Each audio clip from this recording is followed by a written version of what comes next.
Welcome, guys, to my channel, Jake Menagerie. Got MJ here today. What's up? We're here to talk about AEW's All Out 2022.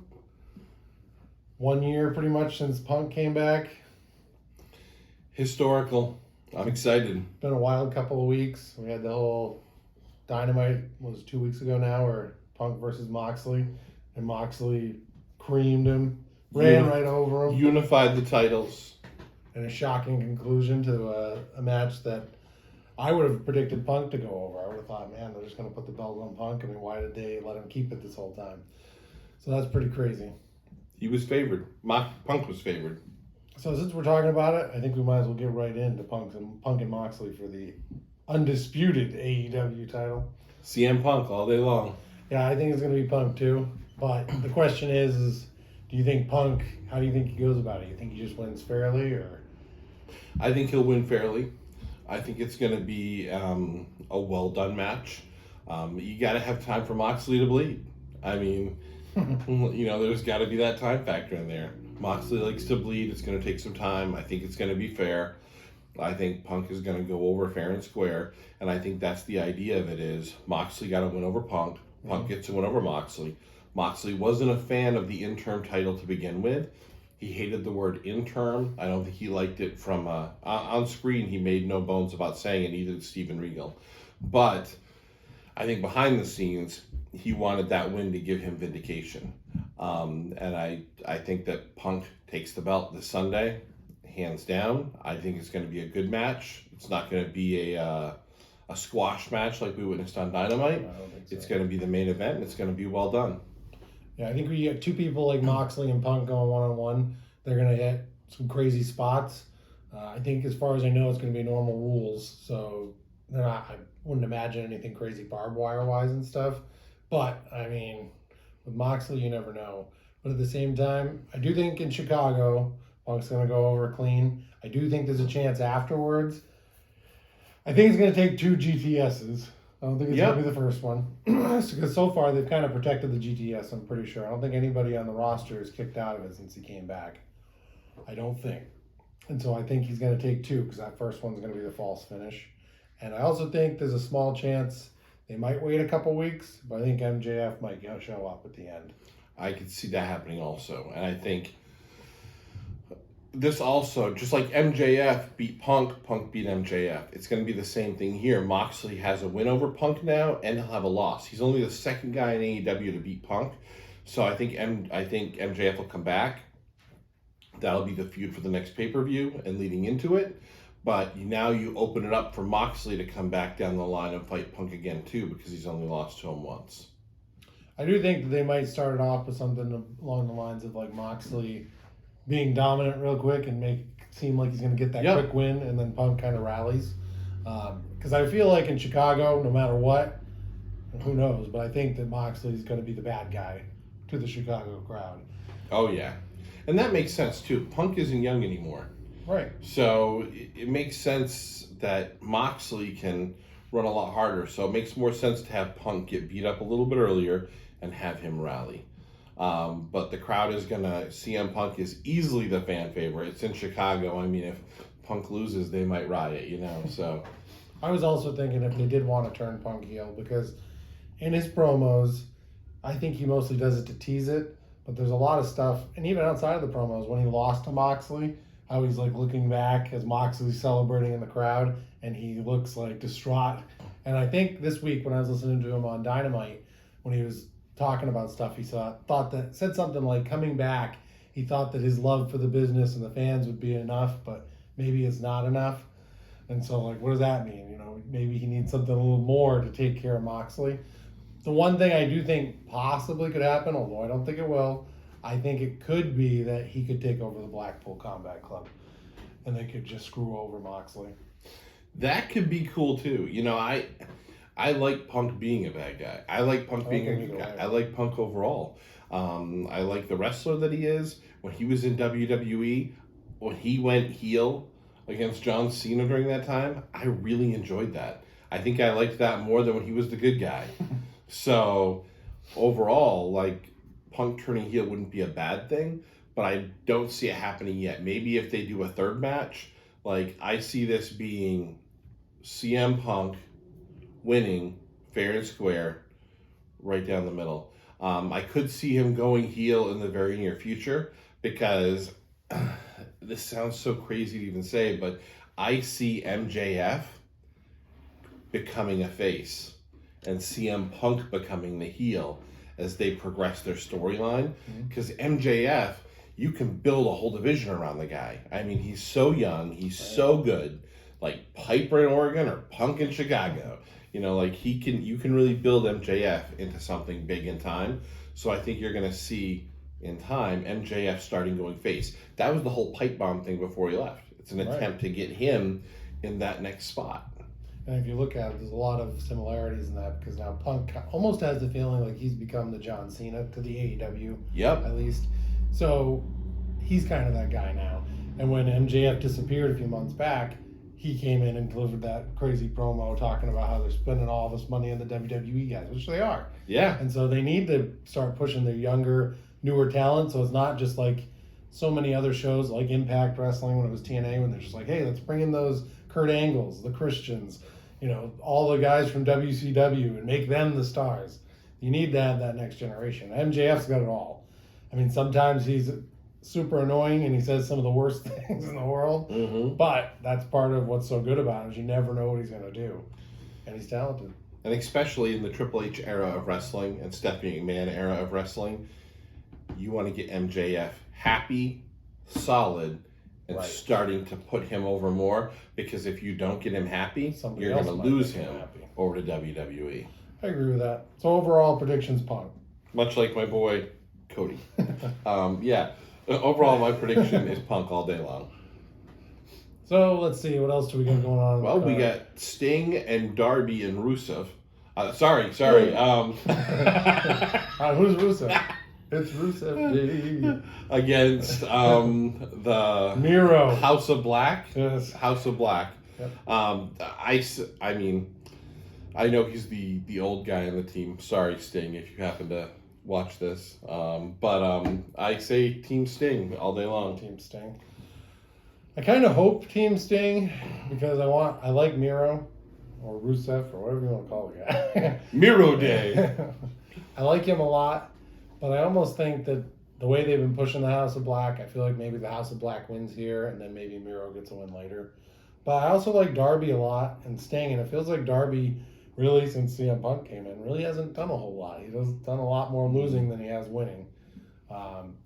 He has a few things where he's won, but since then he's lost to like MJF. He's lost to Jeff Hardy when he was briefly there in that, was it the Owen Hart Cup tournament? Yeah. He needs to start moving a little bit because he's a talented guy. But at the same time, I don't know. I think it's going to be House of Black. I hate to see that because, I mean, you figure Darby and Miro both had championship runs and then have done nothing really since. Then you have Sting, who's the franchise, the icon. He's the guy. One of the most popular wrestlers of all time, and he's really hasn't had a lot going on recently. Yeah. House of Black wins everywhere they go. So I will still stick with my original, and I will say Miro strikes them down as the Redeemer. He has help from the Stinger, and if he doesn't get the job done striking him down, I can see a Scorpion Death Drop or a Scorpion Deathlock to end the whole thing. I also think that it could come down to something too, to where like Lana comes out and attacks the Black Heart there. Yep, the Heart Girl. Yeah. Not to be confused with Natalia, but yes, I could see that. It wouldn't be Lana; it would be C.J. Perry or whatever her real name is. Yeah. I could see that happening, just as a way to. And then they could distract the House of Black, but I still think House of Black's an actual team. So it makes sense to me for them to go over. Whereas you got Miro and Darby. Miro's the guy who beat Darby for the TNT title. So that's true. Still some enmity there. I don't remember if he ever got physical with Sting or not. I don't think he did. I think he left the Stinger alone. Or maybe Sting wasn't there yet. I think I'm going to stick with my prediction, but I could see Sting he has that black. Laying down for Black. For Black as well. Because I know they've had their altercation when he's kind of kept him at bay recently. all the time throughout That's different true. matches. So they've had their moment. So I could see something happening there. Maybe one lays down for the other, or vice versa. And I don't know. that's a way of keeping Miro looking strong as they continue the feud. And it doesn't hurt Darby at all, just Sting taking a loss, which really just does something for Aleister Black. You can't hurt Sting at this point. No, you're not going And to his take away from legacy's Sting's made. legacy. So, I don't even know how many championships that guy won. so I'm going House of Black. You're going with. I'm going with the Stinger, baby. All right. Ow! Then we got the Trios Tag Team Championships. I have mixed feelings about that as a general idea, but with all the Trios Tag Teams that AEW has, even WWE in the past, I'm surprised they don't have one of their own. It makes sense. Instead of just having these 3-on-3 tag team match with why do these guys want to tag together? There's no point. It's something where they can actually have a reason for putting them together. And they have a lot of really good trios. So They have so many titles, though. I do think they need to Pull maybe back. unify something or make it. I know they've got a couple of shows that are on like YouTube. Yep. Maybe get another TV slot. Even now they got the Ring of Honor titles too, which is great. They're keeping that legacy alive, but you got to give somewhere every match the title match. But then again, I do like the trios titles, and I mean Omega and the Bucks all day long. So Yeah. Kenny Omega came back for. He is, a lot of people don't like his manager, and a lot of people didn't like him because of his manager and when he was world champion. And I'll admit, I was probably one of those people. But one of the things that I like about Kenny, I love his video game background. Yeah. Like he's got the Dr. Wily bomb. Name he moves after Mega Man and Street Fighter. Like he's just it feels like he's one of us. The One-Winged Angels, the Final Fantasy reference to Sephiroth. Exactly. He's cool. The V-Triggers. The Bucks kind of have that too. 'Cause They do have too. V-Triggers as well. And I mean the Bucks. The probably one of the best tag teams of our era, or even of probably been 30 years since you've seen teams like them. You got the Hardys, Edge and Christian, the Rockers, the Hearts, the Bulldogs, the Demolition, Road Warriors. You got to put the Bucks in that conversation. They had a great match with the Hardys at the last pay-per-view, but I think you take the Bucks and Omega and put them together, and you have something special. No magic. Well, you saw them last couple weeks, really, right? And they've been doing some really good work. Their match with Ospreay and Well, his you group would. last week, oh my goodness, that was awesome. Wrestling at its finest. I think this is what Omega came back for. I think this might even be a bigger moment for him than when he held the tag titles and the world title. Yep. Because the trios title with his buddies, his best friends, and I think they're just going to have a good time with it. So I see them winning the titles, and I'm hopeful for the Undisputed Elite to fight the Elite down the road and have a match that way, but the Bucks and Omega all day long. That's what I think. I think Undisputed Elite are going to make themselves known either the next week on Dynamite or come back at the pay-per-view. I think last year at AEW All Out, we got all those. Bryan Danielson came in and Adam Cole, baby. Oh, yeah. They both came in. I believe that was Punk's first pay-per-view match It was. back. So they had like this really like wave of momentum that had hit AEW around that point. And it was like magic. So I feel like they do need some special appearances from people. And right now, between WWE and AEW, a lot of the really big names have been bought up. So they got to have some of those returning people. I do think it's going to be a big moment. It's going to be cool to see Hangman Adam Page and Omega. They're going to have some sort of moment because that's the person who put Omega out, and hit him with the buckshot and put him down. And then you got the Bucks who were like just kind of backed off. So I could see them having a moment maybe this time where Omega gets the upper hand. It is a little bit of a bummer though with the Dark Order because they've been around for so long and they really haven't been able to do much. I think out of rest in peace for Luke Harper there, Brody Lee was his name? Yeah. He, I think if he had stayed around, there would have been a lot more, obviously, for the Dark Order. But they really haven't done much since then. So at the same time, it would be nice to see them get something. But I really do think it'll be Omega and the Bucks. I want to see the Dark Order bring in Bray Wyatt. Bring in somebody, yeah. That would be huge, but I don't see him coming to AEW right now. I did, but maybe not now. Now that Trips is in charge, you never know. Crazy times. But you never know. That's Money true. talks. Never say never. So yeah, that's my prediction for that one. You got that one. What's next? Women's title. I don't even want to say it. I want Britt Baker. I'm a hardcore Britt. Like, I like my dentist.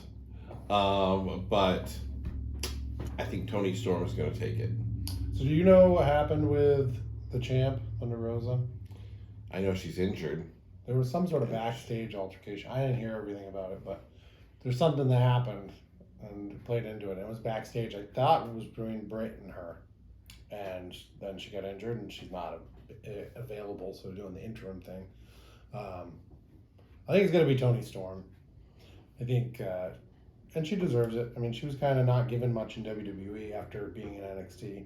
They just, like most of the people when Vince was in charge from NXT, they were just kind of brushed off. They weren't who he was looking for, unless you're like Austin Theory. True. So she's a good wrestler. I think she deserves it. Britt Baker also deserves it, but she's also already been like the face of the female division for most of AEW's existence. She is the face of the female division. So does she need a title to prove that? I don't think so. I don't think so either. So I think it's fine. And probably they're going to push something between, I think, her and Jamie Hayter. And so that'll maybe push for Britt to become a face or something in that aspect, and I'll push a feud between them. I like letting the women's title breathe and maybe going to different people than just Britt. You got to build those other stars. I'd love to see Britt get it back. I just know right now Toni Storm is where she's going to be. Like, I know that what I'd heard was that Rosa had an altercation with Jamie Hayter, Okay. and that they weren't, getting along very well. I've heard that, Hayter's a little bit stiff in the ring. Mm-hmm. So, that can happen. But you know what? Thunder Rosa is pretty stiff in the ring, I've heard too, and gives some rough shots. So, is what it is. But I think Toni Storm is going to take the title. It was highly believed that Toni Storm was going to take the title from Rosa this weekend. So with Rosa being injured, it only makes sense they put the belt on her. Yeah, I do see Jamie Hayter and Britt Baker going at it in the future, but I actually think Jamie Hayter is going to end up winning the TBS title, and then Britt Baker will end up beating her for that down the road, or vice versa. But that's my thought, but that leads into a different match. But Toni Storm takes the win. I could also, if I had to pick a second choice, I would probably pick the original women's champion, because she was given a Raw deal, and I can't even think of her name. How bad is that? But she was given a Raw deal with Shida. She was the champion before AEW Women's Wrestling was really on the map. It was the startup of AEW, and everything was new. So this could be her moment if she got the chance. But I think you're going to see Toni Storm walk away from it. Thunder Storm will be a main event and a pay-per-view in the future. I agree. I think it makes the most sense. Moving to the next thing, just a small blip. Did you hear what happened between Sammy Guevara and Eddie Kingston? I did, and as a plus-size gentleman myself, it is not cool that Eddie's body shaming. Who's it, Sammy body shaming or Eddie or one of them? But, so I was listening to Booker T, and he's like, yeah, but then you go out and you beat him up. You hurt him in the ring, but you make your money. Now neither of them are wrestling, as far as I know, all out. And so not hurt, like put him out of the business, but get in a few tougher than normal shots on him. That'd be a little true. Bit of strong. That's how you do it. So now he's losing out presumably on a payday because they're having an altercation about something. And hey, that's part of Eddie's charm too, though, is that he looks like an average guy from New York. Exactly. So you really shouldn't be mad. You should be playing into that, man. Like, yeah, I am a little bit bigger. Like whatever. Hey, dude, that helps make him more of a face. Exactly. So I don't understand. For goodness sake, the people who ridiculed Mick Foley for looking how he looked in big Dusty Rhodes. Yeah. Dusty Rhodes used to come out and say, yeah, my belly's just a little too big. And whatnot. Kevin Owens. But he's still doing amazing stuff. It's part of the image. And you think about it, over something said in an interview. Yeah. Ed, that's disappointing, Eddie. Come on, man. Think about the interviews we've heard in the past, things that have been said. For goodness sake, all I have to say is, talk about storylines, I'm your Poppy. Could have been Sunny Days. Could have been Sunny Days. Can you imagine being Bret Hart when Sunny Days is said? Oh my goodness. So you think about stuff like that. Sometimes stuff happens and stuff gets said. That's part of cutting a promo. Business, yeah. I do think Sean went a little too far on that one. But yeah, that is too far. It's mean, but at the same time, you shouldn't be taking it personal in the business because it's just you're doing what you can to get the rivalry over. You want to get the fans invested and involved, which I guess is a little bit they kind of are because they're talking about it, but they're not going to get the match. You got to get the match to get them involved. Exactly. And it's a shame because both of them are good. So it would have been good to see him at the pay-per-view. And who knows, maybe, I mean, going into the next thing, maybe we will see Guevara show up because you've got Chris Jericho, the Lionheart, versus Bryan Danielson. Speaking of the Hart Dungeon, the last member. Oh, that's a tough one. I say Danielson. Yeah, I agree. I think it's going to be him over. I could see Jericho winning it, but why? Exactly. I see Danielson putting on a good match down the road with Punk or MJF for the World Championship and making that a show. Yeah. Whereas Jericho, we just witnessed him put on a great show with Moxley for the championship. Kudos, Chris. Like, you can still go. But there's no reason for him to go over Danielson. I see Danielson. The Dragon beats the Lion. I haven't been disappointed with any of Jericho's matches. I think he's the GOAT. Right now, like the people that can actually wrestle, I think he's probably the best in the world at what he does. And so I think putting him over Bryan doesn't make a lot of sense, especially since he's already had his run as world champion. And I think Bryan hopefully will get a run before whenever his contract runs out. And he needs those wins, and he needs them over integral people like Jericho. And as if I'm not mistaken, it could have happened a long time ago in WWE, but I think it's the first time, isn't it? One-on-one. I think it's the first time. And if it is, it's definitely the first time since he's been like Daniel Bryan became a world champion over there. Yeah. And has had all the stardom and success. So if nothing else, it's kind of a dream match. It's one of those ones where you're like, man, maybe, under different banners, you probably never get it for one reason or another, but you're getting it here. And I think they're going to be submission specialist type stuff. I mean, his match, Bryan Danielson versus Jake Hagar, was really good. They were kind of slipped into like the MMA style type wrestling, and that's always fun to watch. And they both have a good grasp of it because Hagar being an actual fighter and stuff, and Bryan being so good and practicing in jiu-jitsu. I'm trying to think now if they've wrestled in AEW at all, because they have so many Wednesday and Friday night shows. I'm not sure, but if they have, he hasn't fought the Lionheart. No, definitely. And I like that too. I like so many personas. Reminds me of Mick Foley with like Cactus Jack and Mankind. Same here, and like the whole idea behind that is, for those who may not be as well versed, is the Hart Dungeon was the place. It was the learning tree of wrestling. Yep. Bret Hart, Owen Hart, Natalya Neidhart, Chris Jericho. Well, Chris was one of the last guys to ever come out of there. In fact, he's the last non-family member of the Harts ever to be able to say he's a Hart graduate. And when he comes out and says he's the Lionheart, what that tells me is he's going to get on the mat and he's going to stretch him. He's going to do some aerial move stunts like you used to see from the Dynamite Kid. Or from other people who wouldn't be named, who might have went through the Hart Dungeon.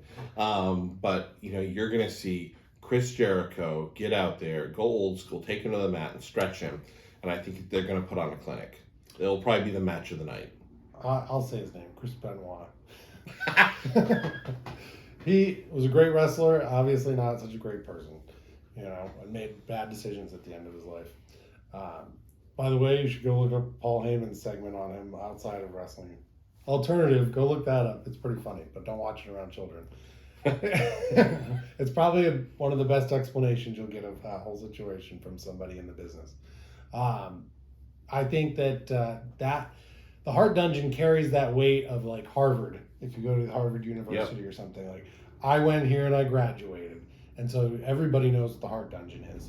And there's other places like that in wrestling, but that's like, I mean, nowadays it's like, about the Nightmare Factory and stuff, but that's not a big deal as if like stars are born there. Not yet anyways, Yeah, Stu Hart was like, the way, granted, like you went through wrestling training, like, there's a lot to it and it's hard, but like Stu took it to another level. Right. That's why being a Hart graduate meant so much, because he would Bret Hart, I watched his video, his A&E special recently, and he said he would hear people, grown men, bodybuilders, screaming in his basement because his father was stretching them.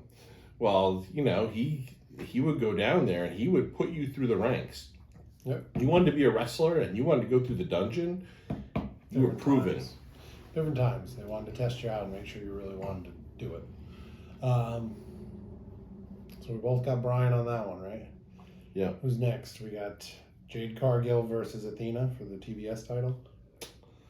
Jade Cargill, I think it's time for her to lose it. I think you're going to see her probably lose it to, my guess would be Britt Baker, probably, and then who might lose it to Jamie Hayter down the line or whatnot, because you're going to start to see Jamie Hayter and Britt, I think, dissolve at this pay-per-view, which is a shame because I think they'd be a great tag. They do a great tag team. They even match their uniforms and all that stuff, which is nice to see.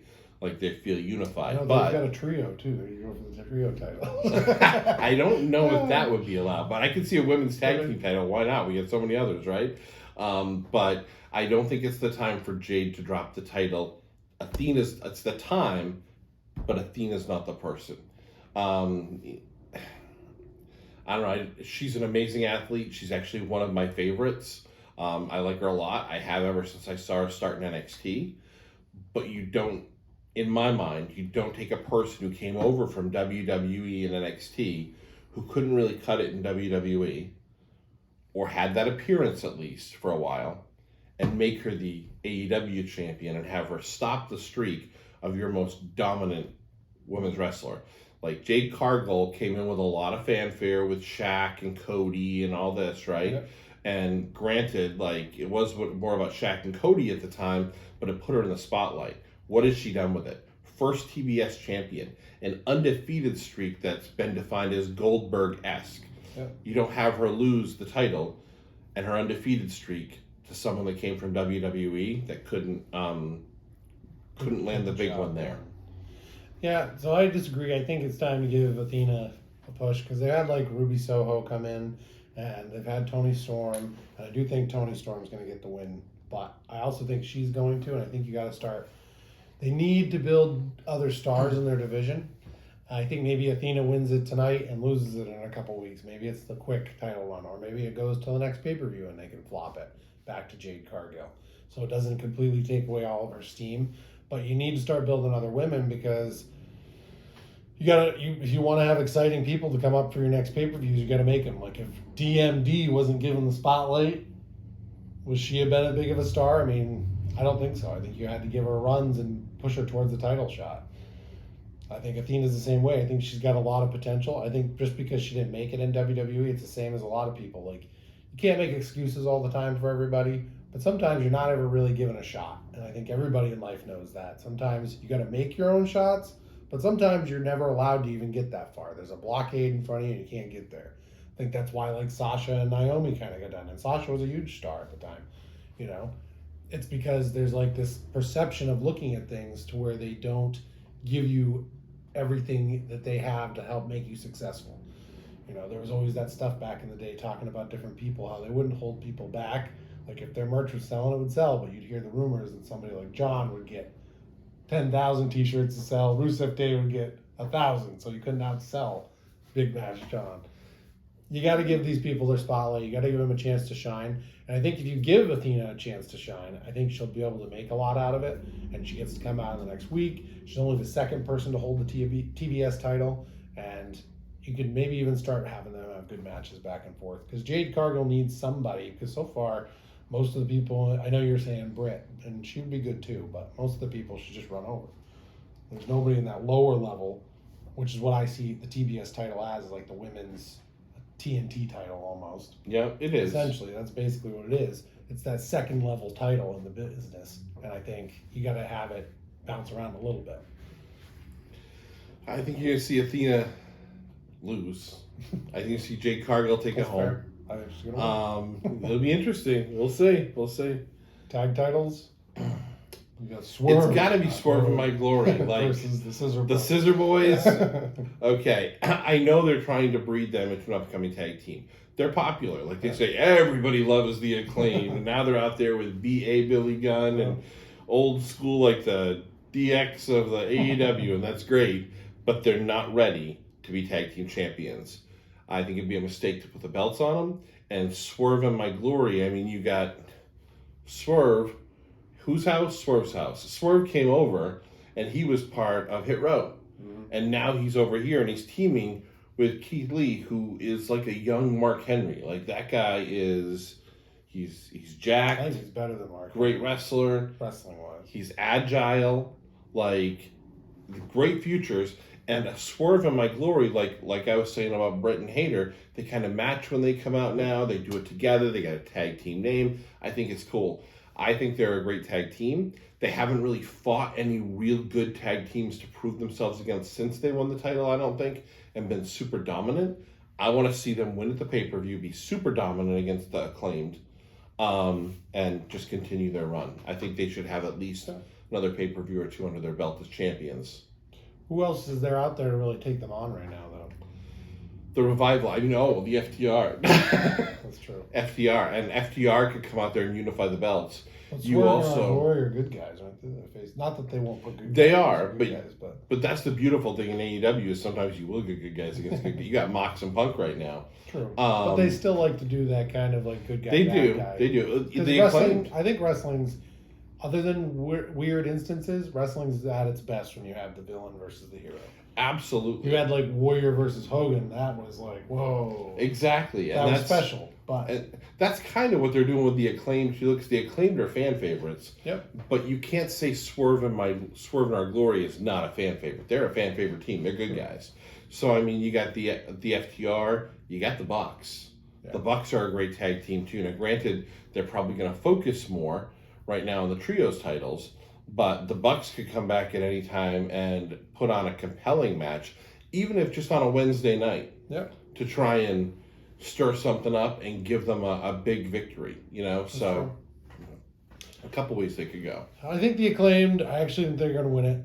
I do think so. I think that they've had a long, they've been there since day one-ish for AEW.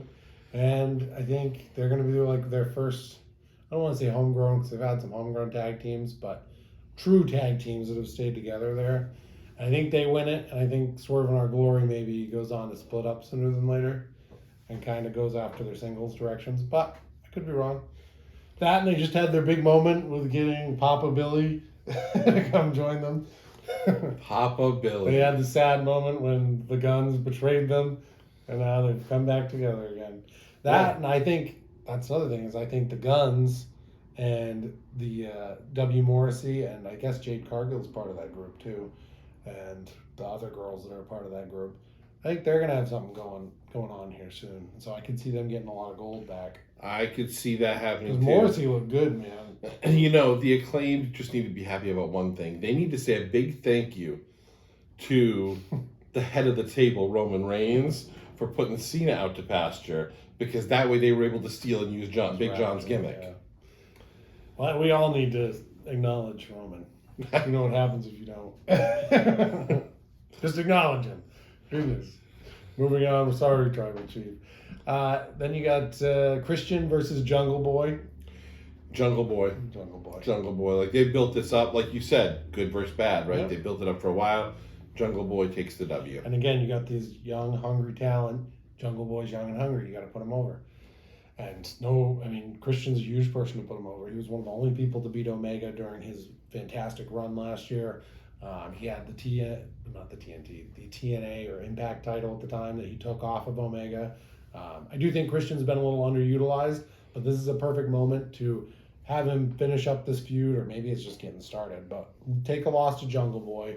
Jungle Boy's the future.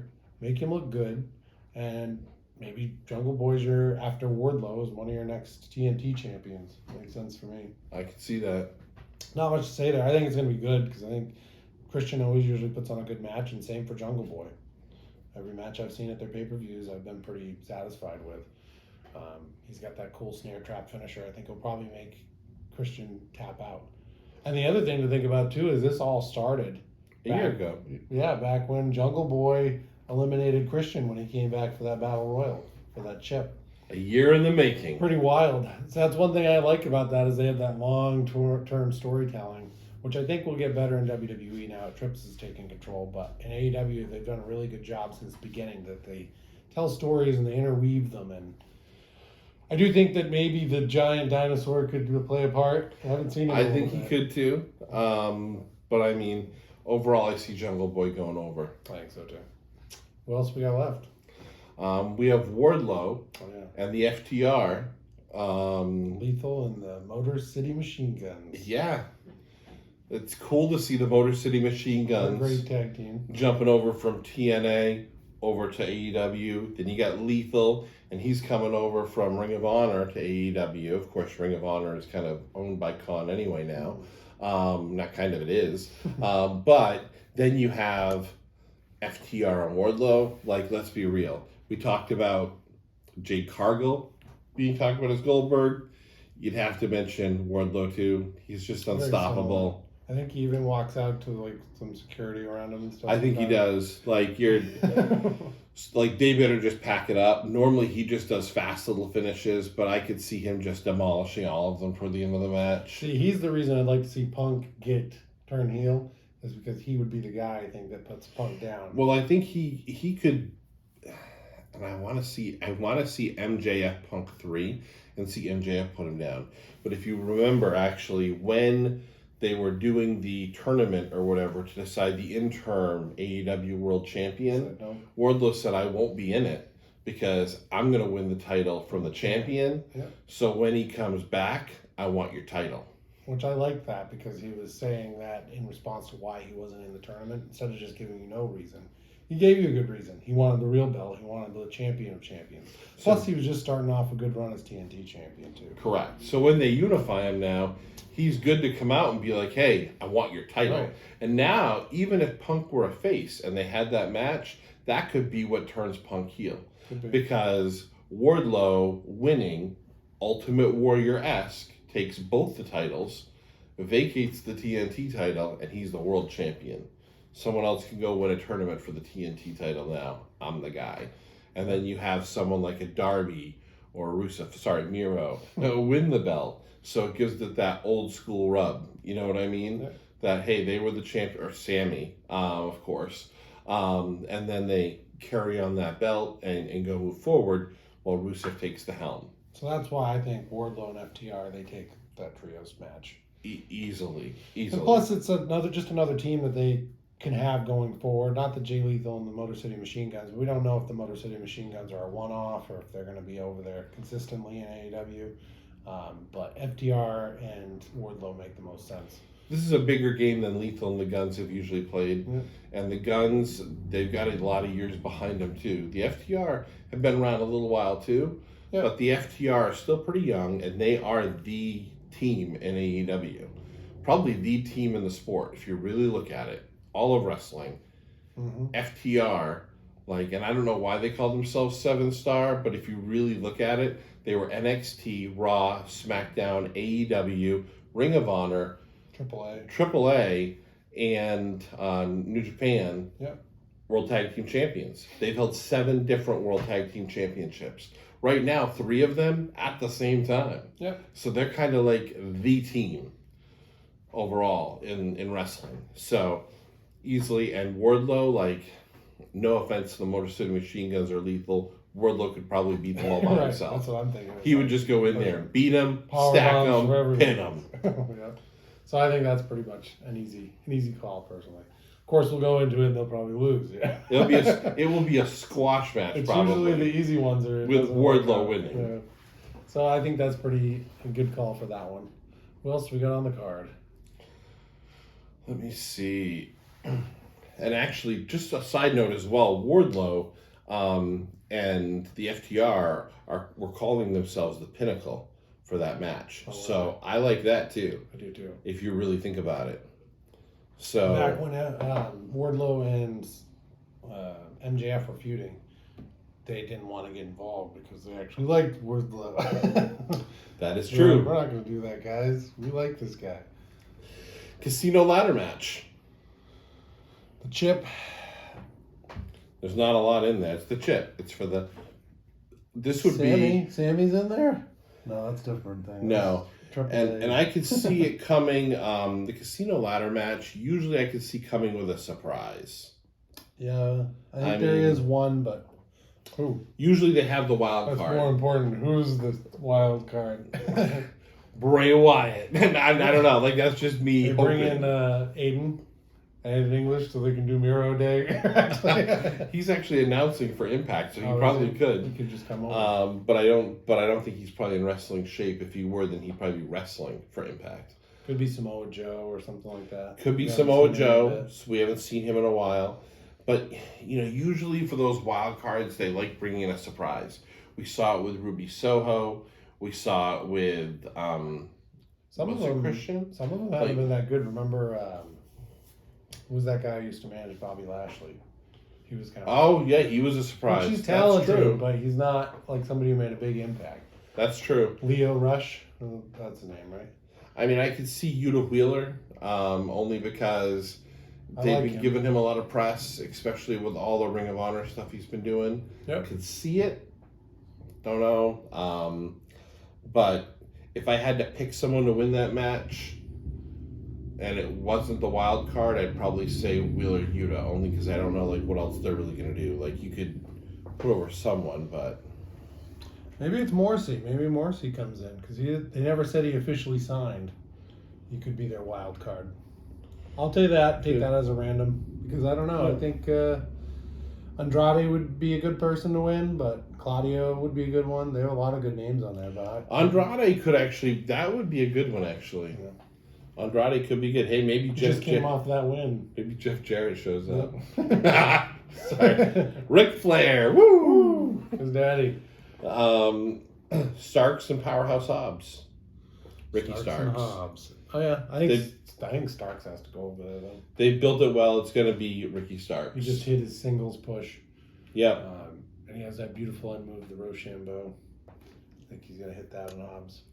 Other than that, all the rest are pre-show. Oddly enough, they updated the pre-show with Eddie Kingston versus Tomohiro They Ishii. kept them apart. I don't Oh. even. We got Pac and Kip Sabian, All Atlantic Championship. I'm thinking Eddie's going to win in his. Yeah, probably. I'm thinking the All Atlantic, you're going to see Pac win. I don't know if it's me and I'm doing it. Both of them, they lose after their bad sportsmanship.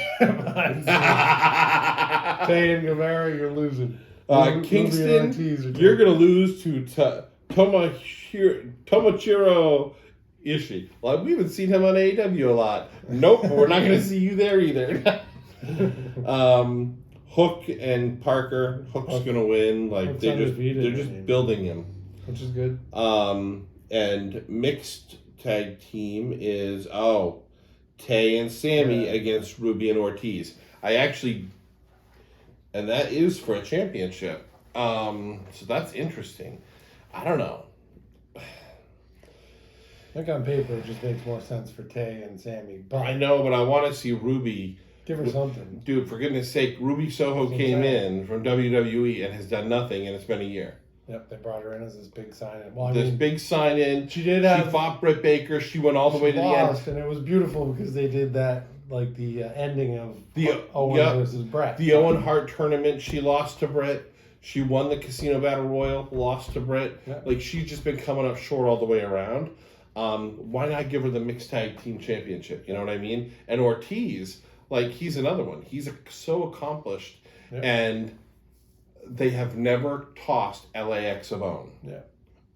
Aside from being Jericho's running guys. Which is the whole feud, anyways. Which is fine, but I mean, think about being Jericho's running guys because they lost. Didn't they lose the Stadium Stampede? Yep. The first one, they won the second one, one. but they also lost the first, not War Games, whatever you want to call it, Blood and Guts, They didn't they lose War Games? After They lost the knocked them first off one. there? Yeah. and then they lost the second one too. Yeah. Or no, the second one wasn't the Ortiz Stadium did Stampede. lose the War Games because they were on the opposite team of Jericho, right? And Jericho actually won that one? Is that I think right? so. Maybe he didn't. I don't Jericho remember. I lost just the remember first getting War spun Games. around at the top of the cage.